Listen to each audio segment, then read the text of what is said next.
Assalamualaikum warahmatullahi wabarakatuh teman-teman. Gimana tadi terkait penjelasan monitoring network dan Raspberry Pi, lalu ada penjelasan tentang Kismetnya juga dan bagaimana cara kerjanya itu. Nah, di sini kita akan hands on gitu di Kismetnya langsung gitu. Ini adalah tampilan langsung nih dari Kismetnya. Sebelumnya itu saya sudah mengonfigurasikannya gitu.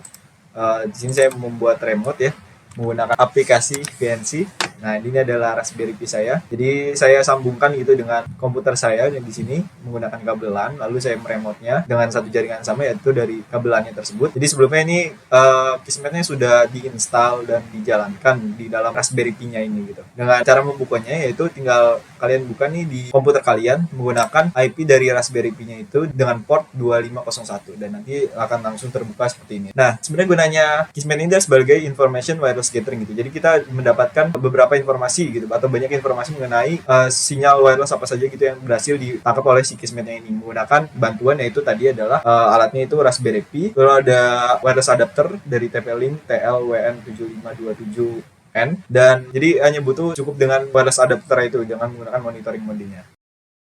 Jadi kita di sini bisa mendapatkan nih beberapa informasi adalah nama access point gitu, ada T3, T2, terus ini kan di dalam asrama itu T3 itu dibagi beberapa lantai ya, dari lantai 2 hingga lantai 5 dan ini terbaca semua di sini. Menggunakan tipenya itu apa adalah Wi-Fi access point. Terus habis itu ada physical address, maksudnya mekanisme yang digunakan itu apa? IEEE 802.11. Lalu ada ini adalah crypto itu maksudnya pengamanannya, security-nya menggunakan apa? WPA2 PSK. Terus ada signalnya ini, XGN itu signalnya, potensinya. Terus chain itu adalah channel yang digunakan dari masing-masing access point ini. Lalu data-data yang terkirim nih terlihat juga, terus paket-paketnya tapi dalam bentuk grafik. Tapi bisa melihat di sini ada 7. Ini dalam satuannya itu biasanya itu adalah per detik maupun per menit gitu. Lalu di sini adalah terlihat juga jumlah klien gitu yang berhasil terhubung ke access point-nya ini. Ini adalah 475 klien, 132 dan sebagainya. Sedangkan BSS ID adalah MAC address yang tertanam di dalam routernya si access point-nya ini. Di dalam access point si T2, T3 maupun dosen dan lainnya begitu. Kurang lebih seperti itu. Di sini juga bisa terlihat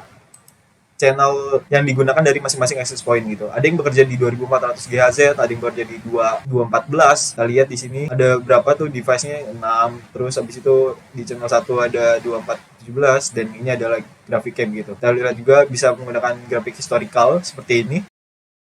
Nah, di sini ada setting. Kita lihat device list column, bisa pencet. Di sini adalah tampilan yang ingin kita lihat gitu. Maksudnya yang tadi table di depan itu, di sini bisa kita mendapatkan last seen time, kapan terakhir memonitor si jaringan tersebut, first seen time, terus MAC address dari si access point tersebut, frekuensi yang digunakan di apa aja, terus manufacturernya gimana, produknya maksudnya buatan apa. Misalnya kita langsung klik save change, lalu kita exit. Di sini lihat tambah ya, maksudnya ada tadi yang kita last seen, first seen, MAC address, frekuensi dan manufacturernya yang bertambah gitu. Selain itu juga tadi kita bisa melihat MAC address dari setiap si routernya tersebut apa, terus bekerja di frekuensi berapa aja, kapan terakhir kali kita melihat gitu ada di jaringan ini tuh up to date ya datanya. Jadi sekarang kan pukul sekitar 14.46 ya, ini masih terlihat gitu. Dan ini adalah pertama kali saya menyalakan monitoring mode. Saya sudah menyalakannya dari pagi hingga siang ini dan ini adalah pertama kali berhasil di monitoring gitu. Terus ini adalah manufacturernya, jadi ada Ubiquiti, ada Tenda Teknologi, router board dan segala macam, MediaTek gitu ya.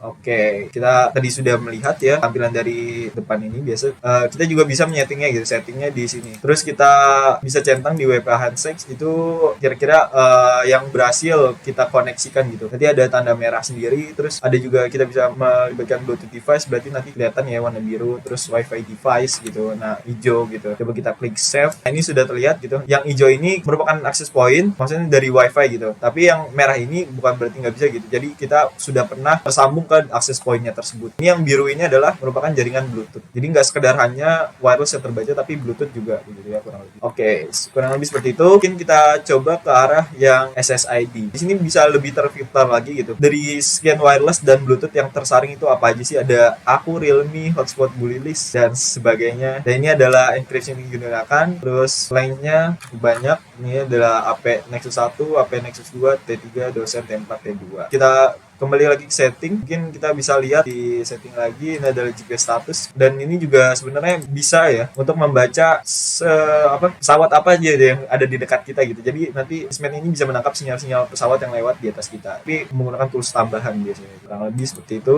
gunanya GPS dan juga unit measurement plugin ini bisa nanti menambahkan tools tambahan gitu ya. Lanjut ke mungkin data source ya. Kita lihat di data source. Nah, ini adalah HCI0. HCI0 itu adalah interface untuk membaca jaringan Bluetooth, dan sedangkan Mount 1 ini membaca jaringan wirelessnya tersebut. Oke, selanjutnya kita buka yaitu memory monitor. Dan di sini adalah memori yang digunakan gitu di Raspberry Pi kita untuk menjalankan si Kismetnya ini. Oke, jadi nanti sebenarnya Kismet ini juga menghasilkan lock gitu. Jadi pada saat kita menyudahkan gitu, meng-off-kannya, nanti secara otomatis lock yang semua yang tadi sudah di-scanning oleh Kismet bakal gitu di recover di locknya tersebut. Ini adalah ada paket reads juga. Jadi ada processing queue, itu ada bacaan dari incoming packet, terus ada incoming packet di skala di rata-rata 1 menit, terus yang paket yang masih dalam proses, dan paket yang gagal, drop, error packets atau duplicate. Di error itu bagus ya karena di rentang 0, nah stabil di 0. Ini adalah perbandingan di Mount 1 itu di wireless dan di Bluetooth gitu. Paket yang terkirim atau paket yang digunakan. Tapi ya sini kan rata-rata yang terbaca banyak juga kan adalah wireless gitu ya. Ini adalah per menit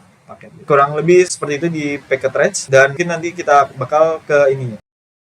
Lanjut ke penjelasan berikutnya, yaitu kita di sini juga selain bisa hanya tampilan seperti ini, kita juga bisa melihat gitu isi dari dalam si T3, T2, T-Docent atau semuanya gitu ya. Misal kita buka nih contoh. Nah, di sini adalah terlihat gitu device details dari si access point-nya tersebut. Ntar mungkin kita bisa refresh dulu ya. Kita refresh, ini kita buka lagi. Nah, di sini terlihat nih device dari T3 terlihat ya. MAC address-nya berapa, manufacturer-nya apa, tipenya apa, pertama kali kita lihat kapan, terus terakhir kali kita monitoring dia kapan, channelnya bekerja di channel berapa, frekuensinya bekerja di frekuensi berapa, terus rata-rata paket yang dikirimkan itu di frekuensinya di apa, dibayarkan di 2,437 GHz ya kirimnya. Terus habis itu terkait sinyalnya, ini adalah monitor signal dari kami Kismet, terus minimal signal yang tercatat gitu dan maksimal signal yang paling kencang tercatat ini. Terus paket-paket yang dikirimkan, total paket yang dikirimkan ada 2665 seperti itu. Terus lalu kita juga bisa melihat last beacon SSID T3, base SSID-nya adalah ini. Terus juga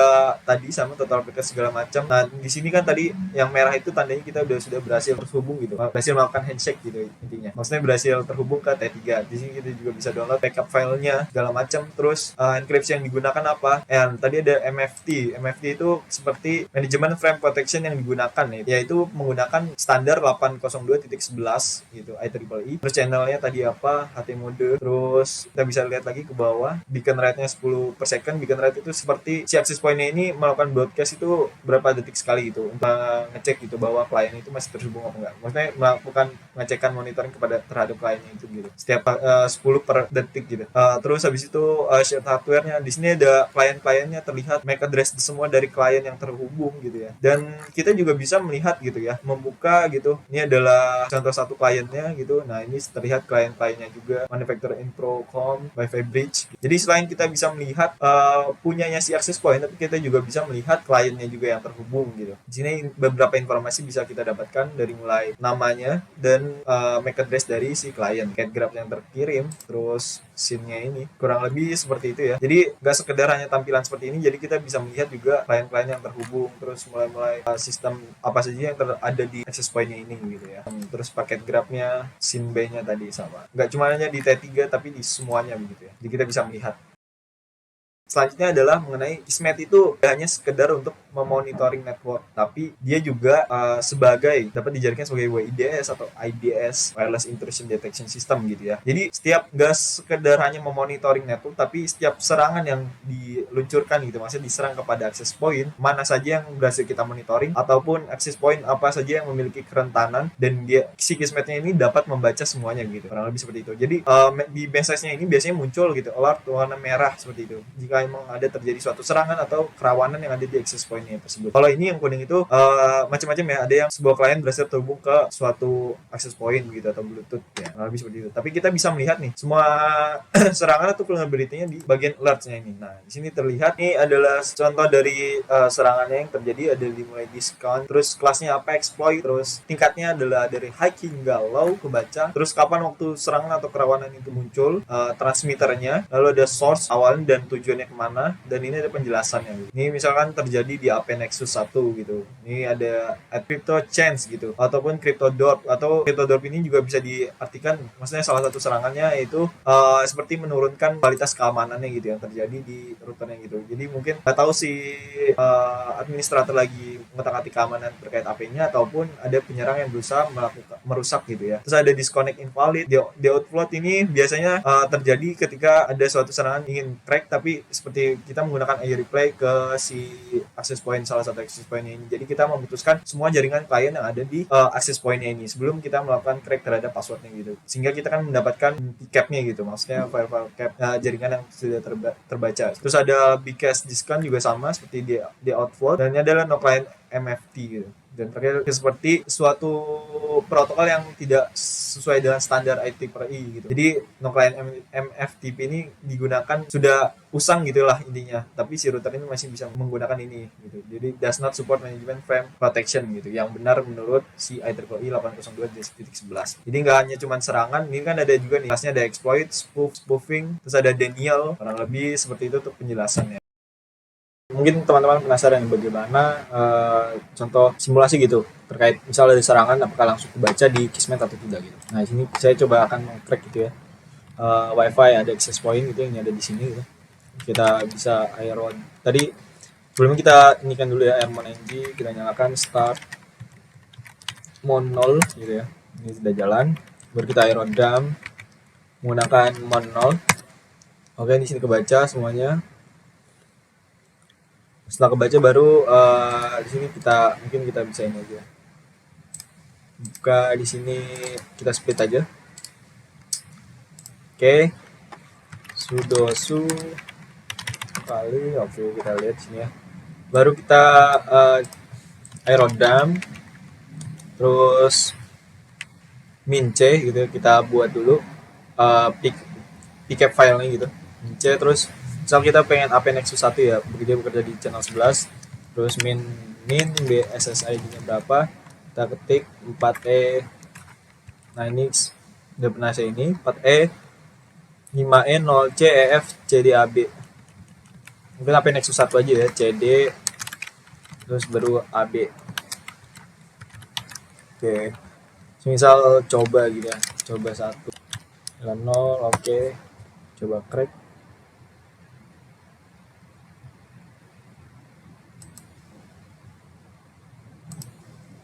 Nah, ini stationnya itu masih sama ya, 5061. Oke, kita kita enter. Channel 11 memang kadang suka seperti ini. Start dulu ya, Airmon.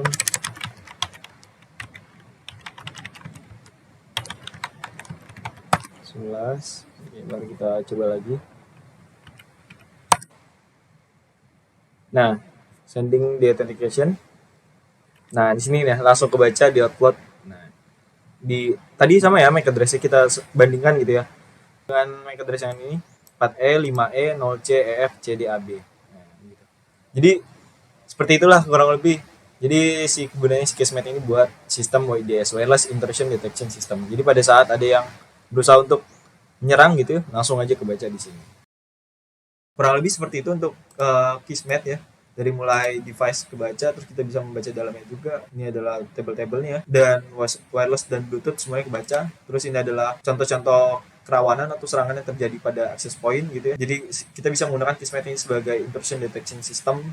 Terus SSID yang ada yang kebaca di kita itu apa aja, ada Nexus 1, T3 dosen, T4, T2, dan ADSB ini kita bisa membaca kalau ini menggunakan tool tambahan gitu. Jadi sinyal pesawat bisa ditangkap juga, kurang lebih seperti itu. Untuk penjelasan Kismet gitu ya. Sebenarnya Kismet ini bagus gitu ya. Ya sebagai tadi bisa digunakan kita sebagai intrusion detection system yang untuk mengamankan jaringan kita dari serangan maupun kerawanan yang ada di access point kita. Kurang lebih seperti itu untuk penjelasan terkait implementasi dari Kismetnya ini. Jadi kenapa Kismetnya ditanamkan di Raspberry juga, karena jika kita tanamkan di Raspberry juga nanti kita bisa bawa gitu. Raspberry itu kan adalah sebuah mini komputer ya, terus yang server juga bisa kita sebut ya, kita bawa kemana-mana. Jadi kita bisa monitoring jaringan, misal kita ke kafe ataupun kemana, misal kita curiga gitu dengan wireless yang di sini, terus kita scan monitoring, ternyata kebaca gitu, ada yang melakukan serangan dengan si virus ini. Jadi ada yang melakukan spoofing atau segala macam itu terbaca di sini semua gitu. Oke, mungkin segitu aja penjelasan dari hands on di Kismet. Kurang lebihnya mohon maaf apabila ada salah kata ataupun penjelasan saya yang kepleset ya atau gimana.